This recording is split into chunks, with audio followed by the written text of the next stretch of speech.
And now, it's 10 a.m. Let's just get down to it. And it's time for your sports fix. Strap yourselves in, folks. From two guys who have covered the teams you're passionate about for years. We are professionals. This is Jake Scott and Ben Anderson on 97.5 The KSL Sports Zone. Jake and Ben, 97.5, the KSL Sports Zone. Jake Scott, Ben Anderson. Happy Thursday to everybody, however you may be consuming the show. Could be over the radio airwaves, could be streaming, could be watching us live on the YouTube or KSL Sports, the app, kslsports.com, or to our good friends in the future, the podcasters. Hello and good day. Hope things are still going well. Hope things are still going well. If there's an update to the Chauncey Billups arrest, we're sorry. Yeah. As of now, he has been arrested. Yep. Real quick, and there's so much jazz to get into, but you know what my immediate thought today was? Can you imagine if you're the players and the text chain starts going around first thing this morning? Hey, I heard Coach was arrested. Those were my first words as I walked in the studio to Hatch. Literally. Seriously, I thought about that immediately. Like, old Scooter wakes up and he's like, whoa, what happened to Coach? What was it we learned? Bronny James broke the news of the Anthony Davis trade to the Lakers? Yeah, we talked about that yesterday. Via text. Uh-huh. So, yeah, somebody this morning, like Scoot Henderson, was like, Chauncey, 3 question marks in the whole group chat. I guarantee one of them was like, good, he should have been playing me more. Young Hansen. Who's the oldest player on the team? They were probably the first one to wake up. Oh, that's true. Dame. Yeah, Dame's rehabbing. Dame's up and moving. Dame, you're interim. Young Hansen, who does not speak very much English, gets drafted in the first round out of China. It's like, my coach is going to jail. Wait, where's What Coach? league am I entering? Why did I come here for this? The coach is going to prison? And it wasn't for saying things about the government?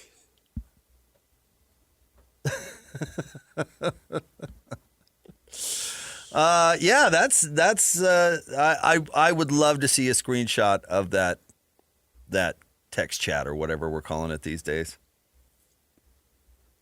I knew Coach liked to play cards, but wow. They are Portland Trailblazers are back in action. I bet you Dame's like, he tried to get me to one of those games. Tomorrow night at home against the Golden State Warriors. If you missed it, 30 people were indicted today or will be indicted today, arrested in an FBI probe for illegal gambling, not just sports, some sports, but also illegal card games tied to the mafia. Now, yeah, we can explain it more. And one, I think we have our Bozo of the Week candidates, which is definitely a good thing. But here's my hot take tease for you, Ben. Okay. You ready? It's actually a good day for the NBA. Okay. It is. If you look at it a certain way, which I think is actually the right way to look at it, it's actually a good day for the NBA. Okay. So we'll get to that coming up. But Ben, the lead, the Utah Jazz, absolutely mopped the floor with the Clippers at Delta Center last night. Now listen, if you would have told me that the Jazz came out with a little pep and, you know, the building was on fire and they pulled out a hard-fought win against the Clippers on opening night, that would not have shocked me in the slightest. Sure. But to go out from tip and ragdoll them, it was entertaining. I mean, the Jazz played their brains out. That first half was really something. It really felt like the dam burst, right? It felt like it broke. It just felt like all this pressure that had been built up for last year, how horrible last year was, I'm sure, for the players, how hard it was for the fans. It was impressive last night to be in the building, and it's a sellout because it's always a sellout, but it was legitimately sold out. There were butts in every seat, and the place it was a powder keg. It just exploded as soon as the Jazz got going, and Lowry was obviously hot early and had the alley-oop and had the three, and I think had a second alley-oop. And from there, it just never stopped. The snowball kept getting bigger and bigger as it rolled down the hill, and there was zero pride and zero resistance from the Clippers. No, the Clippers were playing in mud. I mean, the effort from Kawhi was really something to behold. It's like, boy, are you walking out there? Well, Lowry trounced him all night long. It was. Yeah. Well, it was a weird offseason for Kawhi. It was. He had Charles Barkley clowning him on is it still? It's Inside the NBA on ESPN. Yep. Which is really funny. Even Locke had a couple of Kawhi jokes in his broadcast. Maybe Kawhi is just truly mailing it in now. It's like, well, it's only a matter of time before this runs out. Yeah. And he's seen all the team disappear around him. He probably knows how this works. Paul George is gone, whatever. I'll take a nap. Be taking a nap in my office. There were so many positives. There were a couple of negatives if we really want to get into the micro here in a minute. But I do think there were tons of positives. And I guess where I will lead off and kind of let you run with it, Ben, is the potential. There is a lot of potential. Last year it did not feel like there was a lot of potential with some of the players. It just didn't. It felt like there was a lot of potential with Walker, and everybody else it was kind of like, I don't know. Yeah. You saw potential in basically everybody last night. Keontae George, Ben, he played really hard. It might have been his best game he's ever played. He played really hard. He played both sides of the ball. He was really, really good. My guy, Bryce Sensabaugh, was awesome. He was really, really good. By the way, I learned something else yesterday that makes me even more optimistic about Bryce Sensabaugh, but it really is nothing that matters other than you'll laugh when I tell you about it off the air. I'm not waiting for a Bryce Sensabaugh breakout. It's happened. Okay. This is Bryce. I think this is an announcement of who he is. This is not, hey, this is the potential. Hey, this is shining. Bryce is just truly one of the best shooters in the world, and he showed it again last night. And if you leave him open, he's going to torch you. And even if he's not open, he's going to shoot it. It's going to go in. So he had the easiest 20 points in 22 minutes I've seen in a while from the Jazz. He basically said what you just said in his walk-off with the radio broadcast. Okay, I did not hear it. No, he was like, this is me. This is what I can do. This is the Bryce Sensabaugh. Pay attention. Yep. And I think that's accurate. I do think this is the type of player he is going to be and why I think he has probably cemented himself as a pillar in this rebuild, as a piece who's not going anywhere. I hope he was insulted that VHT started in front of him. And clearly I think that's the right move because I do think that was done so Bryce can come off the bench and in 22 minutes light you up. I think that's exactly what his role is going to be going forward. You've seen The Wire. What season is it with the kids? Is that 4 or is that 5? 4. 4. So The Wire, if you don't know, it takes place in Baltimore. It's about police, drug dealing, the ports, everything, how the city works. One season's about the school system. And what ends up happening is what's a very good storyline is all these kids end up replacing the elders in front of them. The characters on the show. The characters on the show. The kids, by the end of their story arc, they have replaced somebody above them, whether it's... And you get how it happens. You see how it happens. How it happens to them. Yeah. You're seeing this now with Jordan Clarkson and John Collins and Colin Sexton out of the way, these guys filling those roles. It really reminds me a lot of The Wire of, Bryce, now we didn't know what he was going to be. Like, is he going to be a starter? Is he going to be a go-to scorer? Is he going to be the 11th man who can't get on the floor? And then you realize, no, that's the next microwave scorer for the Jazz coming off the bench in 20 minutes who's just going to light you up. And it's a little bit of Jordan Clarkson and it's a little bit of Colin Sexton. But that's the guy, and the Jazz are going to protect that position by putting Svi in the starting lineup to make sure Bryce doesn't have to vary from what he does best. So, yeah, Bryce was terrific. Lowry, again, 20 points. The best thing about Lowry, and I like this a lot from Will Hardy, I think they waved the white flag on turning Lowry into a playmaker, isolation guy. Yeah, it's not him. It's not him. And when you ask him to do it, he's overburdened and he gets worse at everything else. But if you just put the ball in his hands in advantageous spots, he's really good. Yeah, he's going to make it. Credit Keontae. He's Jimmy Chitwood. He's going to make it. Yeah. If Lowry's coming off a pin down, coming off a curl, hit him. He'll hit the 3. Yeah. Or if he's cutting to the basket, throw an alley-oop. He's 7 feet tall. He probably has a 40-inch vertical. He'll dunk it. That's it. That's Lowry's game. And I think the coaching staff admitted to itself, Lowry's not Paul George. Lowry's not Kawhi Leonard. Lowry's not going to create. He needs to have everything created for him, but he's really good once you do that.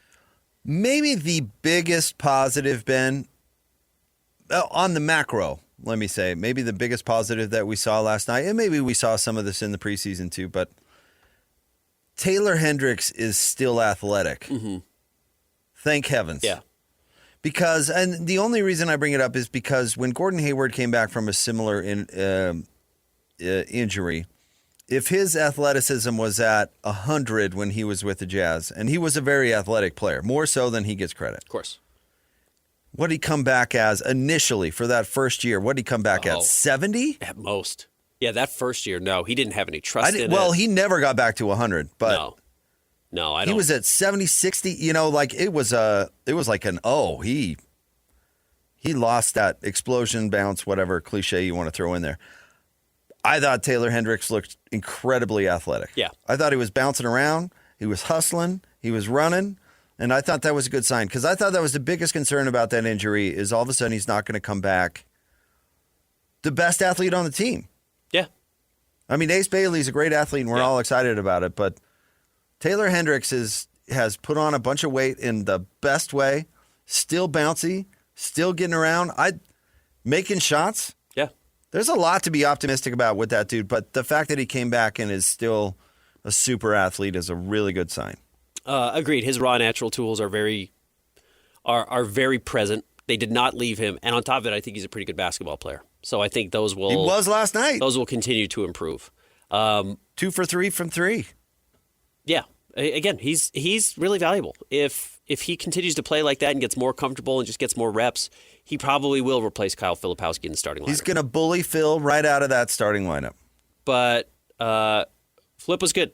I mean, he was probably the weak link other than Svi Mikhailiuk in the starting lineup, but being 7 feet tall is really helpful. And grabbing rebounds and passing and that being contagious is really helpful. I thought Phil was fine. You're going to call him Phil, not Flip. I'm going with Phil. Okay, everyone's going to be confused, but okay. This is birth from Coach Lacombe last night as we're watching the game. He's like, "Oh, did you see what Phil did right there accidentally?" Uh-huh. And I was like, Phil. "Oh, Phil, that's way better than Flip." Okay. And then we played with Philip, but no, I think I'm just going to go with Phil. Straight Phil. Now, I was kind of thinking maybe Uncle Phil. Okay. Because we have this uncle-cousin thing going with the nicknames, and Uncle Phil, of course. Well, Uncle Phil, Christian, was Will Smith's uncle who lived in Bel Air in the show Fresh Prince of Bel Air. I apologize, I can't remember the actor's name, but he was quite funny. He was a good part of that show. Rest in peace. Yeah. Yeah, Uncle Phil was great. It's the moral center of the show. Has he passed? He died a couple years ago. Oh, that's too bad. Neither here nor there. So, Phil, yeah. No, Phil, the problem with Phil is he got ragdolled and pushed around by Zubats when he got switched onto him. Yeah.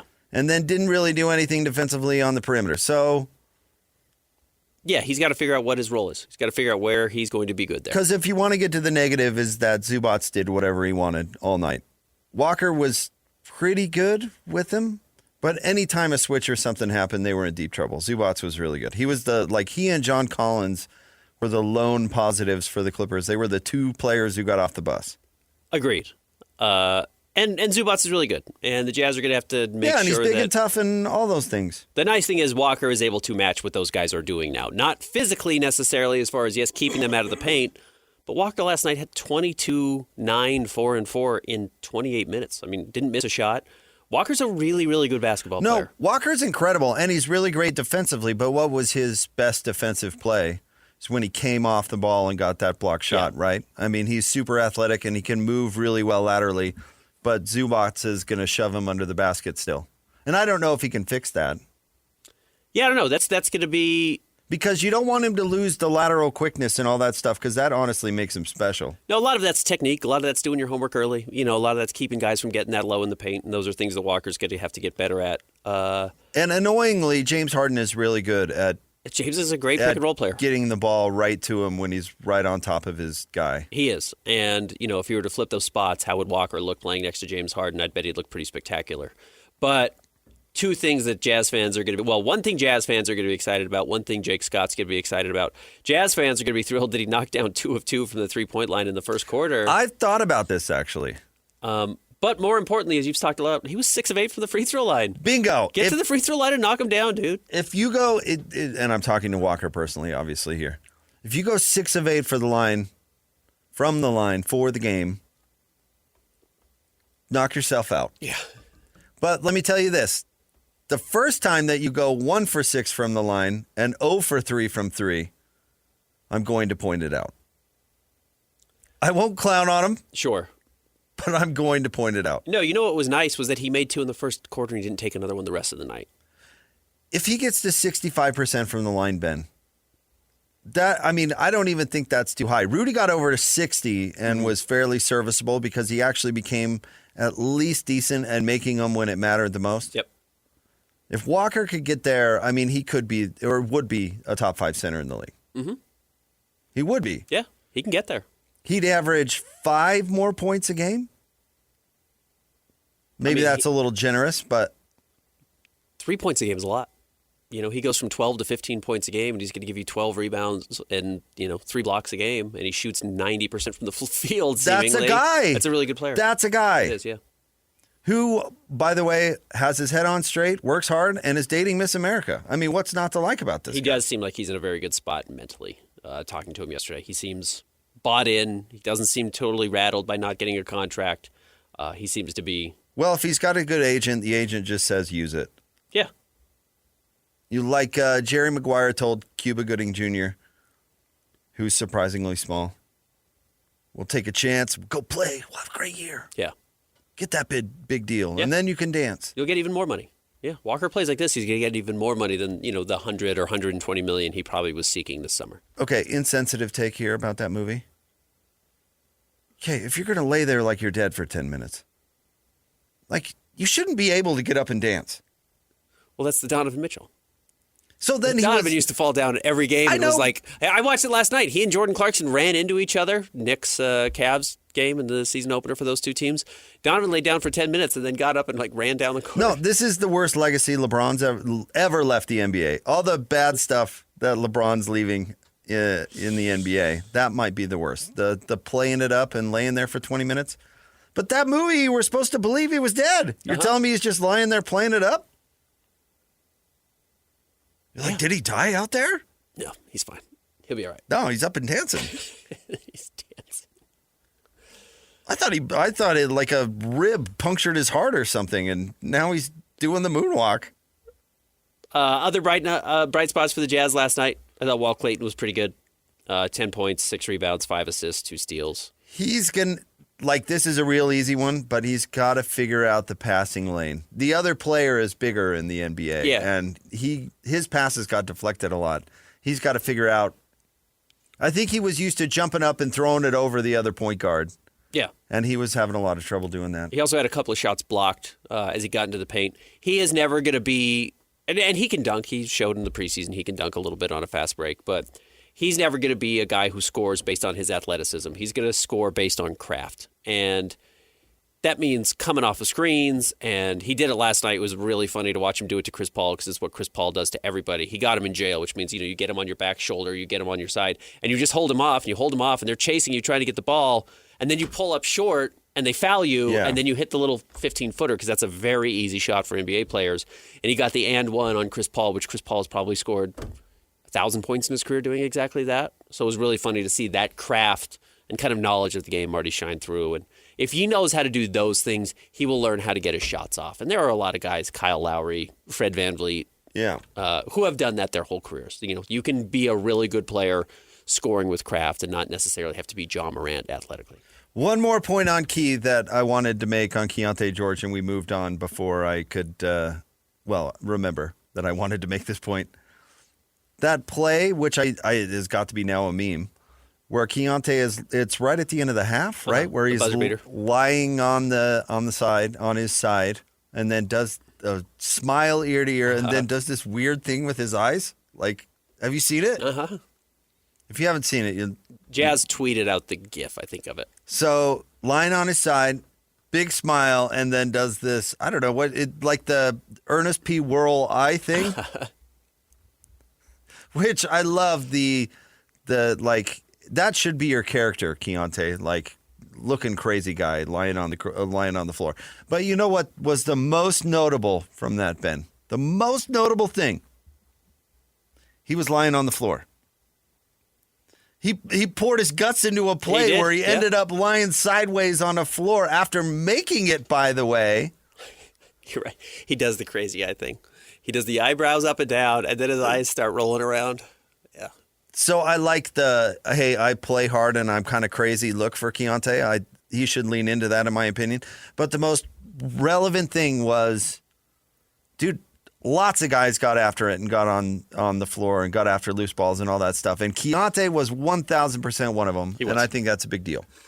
He was interesting after the game. We got to talk to him, and he mentioned specifically his end-of-season conversson with Will Hardy and Austin Ainge and Justin Zanuck and I guess Austin Ainge wasn't there. Danny Ainge. And he was kind of pressed on, like, what did they say? He was like, well, he didn't tell us. He's like, they were blunt with me. It's like, you got to grow up. And that was the part he kind of revealed. Like, they were very serious. Like, the shenanigans have to go away. Well, no offense to Keontae. We all got to grow up. It's fun. It's fine. Yeah. It's something we all learn. Something Christian is still learning. But he seemed to actually embrace it. And that doesn't mean he's going to make every three. That doesn't mean he's necessarily going to turn into a 40% three-point shooter. He was 1 of 7 from 3 last night. Like, that can be an issue that will still cost him his starting job if Walt Clayton can shoot better than he does and still do the other things. But just Keontae buying in, playing hard, he should make a lot of money and play a long time in the NBA. And if he doesn't, he won't. But last night was a step in the right direction. Christian, Ernest P. Worrell, was a television and movie character from the 1980s, played by Jim Varney. Really funny. Series of comedies. He was always talking to the audience, but calling them Vern for some reason. Well, Vern was a guy. Vern was his buddy. You never saw Vern. Vern was the cameraman. Yeah, that's what I'm saying. So he broke the fourth wall talking to Vern, who, you never saw. 'Tis the season. Watch Ernest Scared Stupid. Good Halloween flick for kids like you. I watched Ernest Saves Christmas last year. My kids did not care for it. I thought it was incredible. What? So Santa gets arrested? What does he go? Yeah. He ends up in Orlando? Yeah. A lot of guys getting arrested in Orlando today. Terry Rozier and Santa Claus.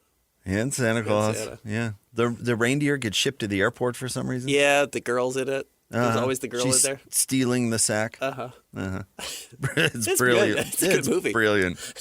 Stay tuned. Top 3 stories next. Jake and Ben, 97.5, the KSL Sports Zone. It's time to break down the biggest stories of the day. This is the top 3 stories of the day on KSLSports.com.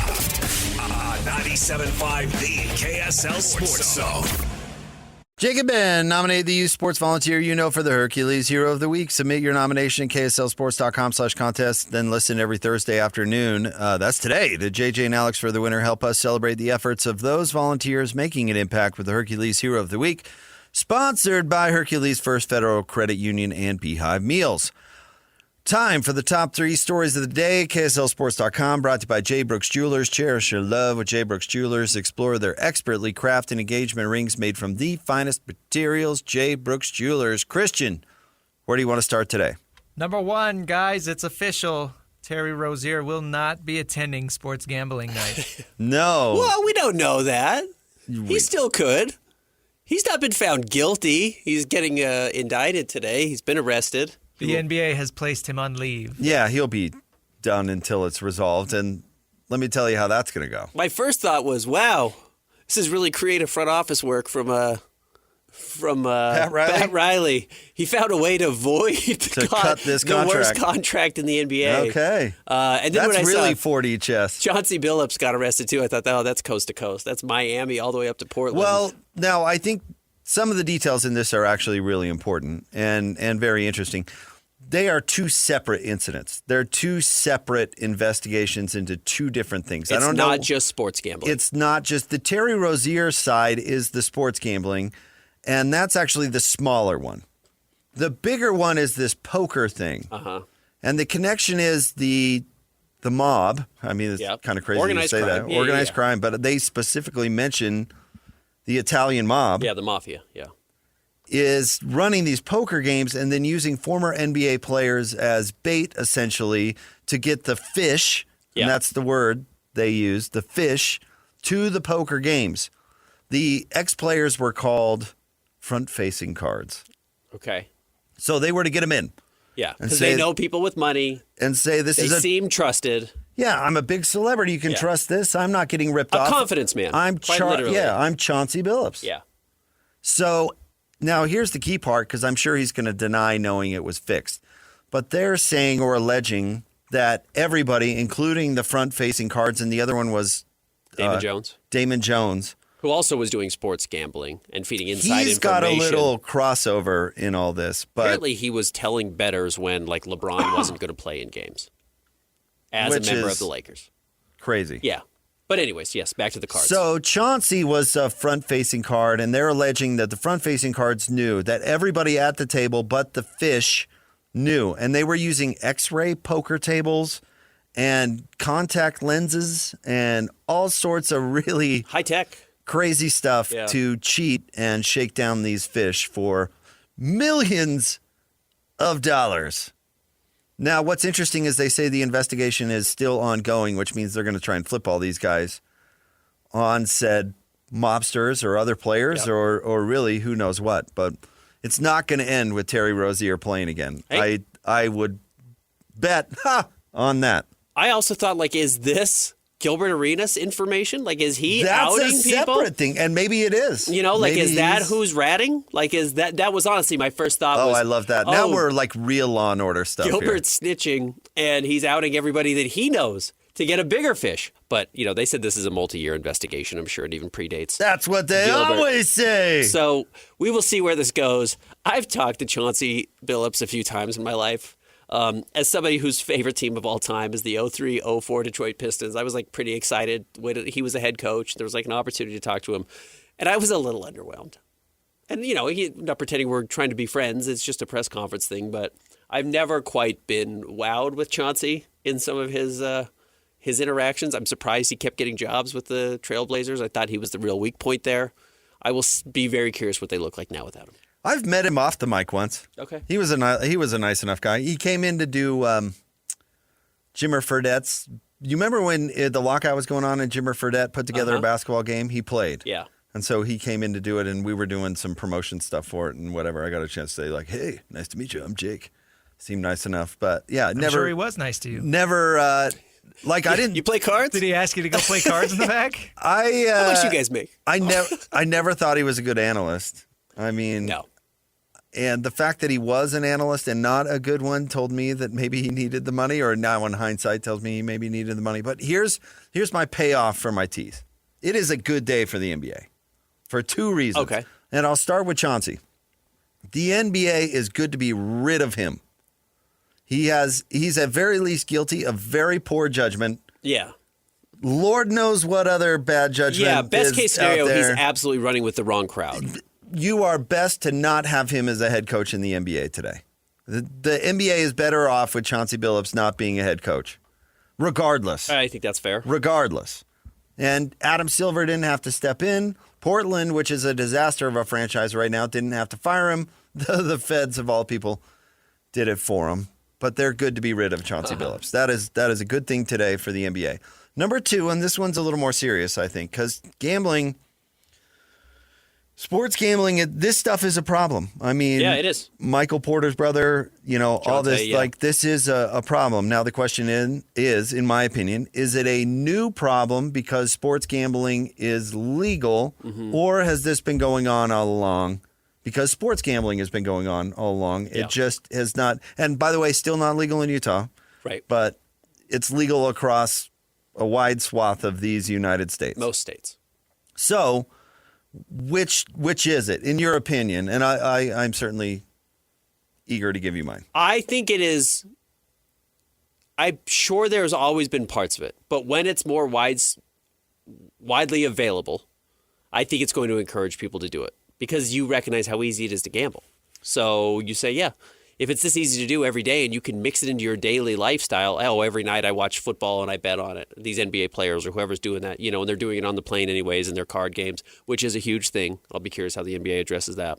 But yeah, I'm sure it gets easier. Then you say, yeah, I'll just mix it in a little bit here and there. So I don't agree. I think it's been going on all along. Oh, I do but too. At the same level. I'm not saying I don't think you don't think it's gotten worse. think it's gotten worse. Okay. No, in fact, I think it's gotten better. Because we know about it now because Ben, let me put it this way. Or Christian, I'll put this to you. In the entire country there's gambling going on everywhere. Where's the safest place on the planet to gamble without fear of getting robbed or cheated? Casino. Specifically, give me a city. Vegas. Why is that? You tell me. Well, one, they're legally required to police Sure. it, and two, they don't want to get ripped off. Yeah, of course.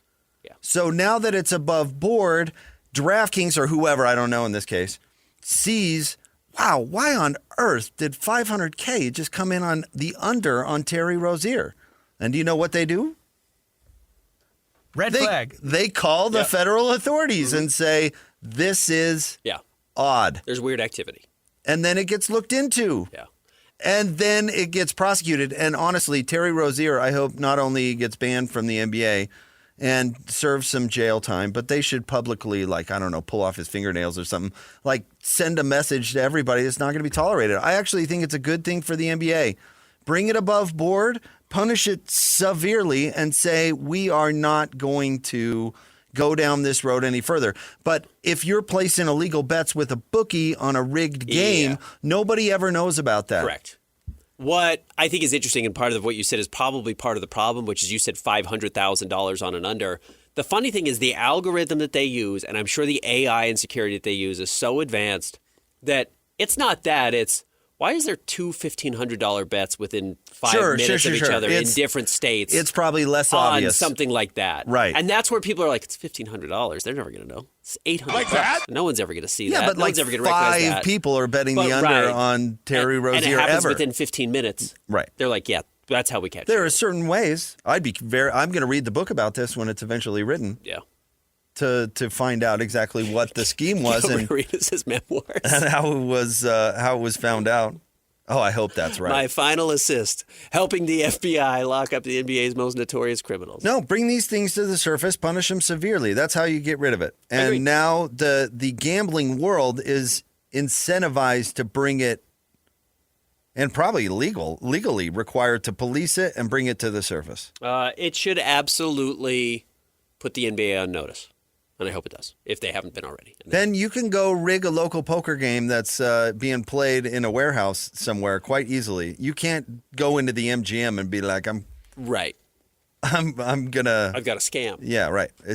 So there is an argument, and by the way, I'm not really pro gambling. It is a compulsive behavior, and it does ruin a lot of lives in similar ways to drugs and alcohol and all those things. And that's something for the legislatures out there to figure out. It's not really that important to me, but there is a component of when you make it legal, you actually make it better because you take out the seedy element and you can police it. Yep. So I think that's actually what happened, and that's good for the NBA. I agree. All right, next. Number 2, the Jazz looked really good last night. So what's the deal? Are they going to the finals, or do they still want to dive for Debanza? Yeah, that'll be interesting. We'll see. The next 5 games are really interesting for the Jazz. I can pull up their schedule really quick. But Kings tomorrow. Kings, Suns, Trailblazers, are mixed into this. Like, there are some suddenly winnable games in this mix for the Jazz, and you wonder, well, if they start out 5-1, which now all of a sudden seems somewhat plausible, they go at the Kings, home against the Suns, home against the Trailblazers, at the Suns, at the Hornets. Okay, that's your first 6 games, 7 games of the season, 6 games of the season, and you've got 4 or 5 of those that are winnable. And if you play like you did last night, you can beat anybody in the league. What if they start 8-3? Okay. How do they adjust? Okay. I'm glad this is what you brought up, Ben. It reminds you of a different Jazz season, doesn't it? It does seem eerily similar. Yep. What season was that? 3 years ago? Ah, yes. I seem to remember a plucky Jazz team that everybody thought was going to win 5 games that entire year, come out and dismantle the Nuggets, who were the defending champions? No, I think they won the title that year. They won it that year. Yeah. Okay, they took apart the Nuggets, who were a favorite. Uh-huh. And then the Jazz were the hottest team in the league for the first, 11? They were 10-3. 10-3. Yeah. And then the rest of that year went like they were kind of good, and then they eventually pulled the plug, right? Yep. Now, I realize that, especially because I really like Taylor Hendricks, that this take is a little bit more nuanced. But if they had just played out the string and conveyed the god-dang pick, then they wouldn't have been held hostage by all this madness. where they have to lose so many games. And one thing from last night's game, Ben, threading the needle of trying and losing is not possible. And what scares me is they will get off to a hot start, and that at some point in the season they're going to go, well, we still need that pick, Ben. And then everybody sits and they do the exact same thing. And it does frustrate me because we talked about the value of conveying the pick. We had our 4-year birthday this week. Yeah. That was like year 2. We're like, should they just bite the bullet and win the games and convey the pick? And then it's over. And then you can move on with your life. And here we are 3 years later. Yep. And the Jazz are still operating their entire franchise based on a deal to get off Derek Favors 5 years ago. Yep. In retrospect, they should have conveyed the Cody Williams year. Yeah, I mean, if that's you, if the you year had they should have done it. Cody was not in the rotation last But night. they could have made the playoffs that year. They could have just made the playoffs, conveyed the pick, lost in the first round, and then started the tank for real. Yeah. So now I'm curious. I don't want that to be the narrative all year, but unfortunately that is the case because of the prior trade. So we will see. We will talk more about the Jazz game throughout the game. Next. Throughout the day. Number 3, Big 12 availability report came out last night. Devon Dampier listed as questionable. Again, we're just how stupid these are. We're just not going to know until game time. Oh, he's not playing. Yeah, No, he's not playing not because of this stupid thing. Because we talked about it on Monday. He's not going to talk about it on Monday if it's not happening. Yeah. So we will see if Bird Ficklin ends up getting the start. I was shocked he talked about it at all. Yeah. I was shocked he talked about it after the Texas Tech game. Or no, he talked about it after the Arizona State game, but it was about the Texas Tech game. And then after the BYU game, I was surprised he talked about that. If he's talking about it, he's not playing. What Utah can't fall in the trap of is thinking, well, any Devon Dampier is better than any backup. Because Dampier has shown he's not a thrower. So if he can't run, he's pretty benign. Mm-hmm. He's really not going to help you move the ball at all. Mm-hmm. And if that's the case, you got to go to somebody else. So if he looks limited at all with his ability to make plays with his feet, you got to take him off the field. Yeah, that's someone else, though, is the big question because that kind of tailspinned on him last year. Yeah. So I suspect it would be Bird Ficklin. No, I do too, but you put the ball in the hands of a true freshman. Yeah. You really expecting it to go well? You have no idea. Yeah. Making his first start. Yeah. Yeah. No, it's really difficult. So against Neon Dion? Right. You might have to win that game 13-10. So, yeah, I don't know. I don't know how that's going to go. Yeah, Utah's defense will probably have to come up with a pretty big performance, but I certainly expect to see Bird regardless of the stupid report. Witt had 3 names on there, right? Mm-hmm. The whole team, you got 3 names on there? Yep. 3 guys are questionable halfway through the year? Right. Okay. I told you before they even made this rule it was going to be stupid. Mm-hmm. And it has been. All right, stay tuned. We'll have more coming up next. We have a couple of guests coming up in the 11 o'clock hour. Our buddy Nick Olczyk is going to join us. We'll talk about the Red Hot Mammoth. And then at 11:30, Jake Shapiro will come on. Christian always books him to talk donks because he's an analyst for Denver Sports 104.3. But we have to wedge in some Colorado questions, Christians. We have to. Colorado's relevant this week, Christian. We have to talk Buffs, okay? Good heavens. We can mix some NBA in with him, too, though, because he covers the Nuggets. All right, stay tuned. More next. Jake and Ben, 97.5, the KSL Sports Zone. It's another battle for the Aggies, and the KSL Sports Zone has it covered. The Aggies head to New Mexico for a battle against the Lobos. Your home for all the play-by-play coverage of Aggie football is right here on 97.5, the KSL Sports Zone. You're listening to Jake Scott and Ben Anderson. Let's lock in. On 97.5, the KSL Sports Zone. Jake and Ben, 97.5, the KSL Sports Zone. This segment is brought to you by Peach Doors and Windows. Amazing home transformations begin with Peach, where 5-star reviews are the norm. Call them today for your free in-home estimate, 801-566-1255. Peach Doors and Windows. Ben, catch me up on real quick here, and that is all that this subject requires. Catch me up on the Snap Talk controversy yesterday involving or I guess it was a couple days ago, the Ute kicker is warming up during the prayer at BYU. BYU does a prayer pregame, right? Yeah. Utah coaches apparently told the kicker, hey, man, this is time to practice your kicks. Go practice your kicks. So he was kicking the ball during the prayer. And people said, well, that was disrespectful, or some people were frustrated that We're he was running doing with it. Yeah, the Mike Lee, the senator, sent it out there. And the kicker had to respond yesterday. Wasn't that the He didn't the have story to. He said, yesterday? I wasn't going to, and I just decided, hey, it was a mistake. I shouldn't have done it. I'm really glad he did. And honestly, there was more context because his old man was tweeting out about it too and that sort of thing. But his thing was, the coaches told me to go warm up. Yeah, right. I went and warmed up. And for people maybe who haven't seen a college football warm up close, it's very regimented and it's all timed out. Yeah. And not very many universities have an opening prayer, and fine for BYU to do it, but it's not like what these players are used to. And he didn't even know what was going on, which is a perfectly reasonable excuse. So I just hope everybody calms down. I hope people calm down about even the on purpose trolls. Yes. Because you know what they are? They are funny. Even when they're mean, they're pretty funny. Did you hear Brian Keel's? This was a moment I was actually there for, where Brian Keel lost his senior year. I think it was Brian who said this. Lost his senior year, and during the blanket ceremony, the Utah band was playing Utah Man the whole time during their blanket ceremony, which he obviously was still salty about. That's borderline over the line. Sure. But kind of funny. You know what I mean? Let's leave the kicker alone. I don't think he was trolling anybody. I think he was just doing what he was told. And, we had a former KSL Sports employee who now works at BYU, Hema Hemuli, who said, hey, man, because he works for BYU TV. He's like, we still do our pregame show during the prayer at the building. At the whole world doesn't shut down. And that's not a disrespect to the prayer at all. What Mike Lee probably thought it was the controversy that was also silly. The baptism thing years ago. You remember that, where they were Utah Utes were baptizing each other in the ice tub or something. It might have been the hot tub, but whatever it was. Yeah, I don't think it was a sign of disrespect at all. I guess my point is, don't you think sometimes we're just looking for a reason to get bent out of shape? Of course.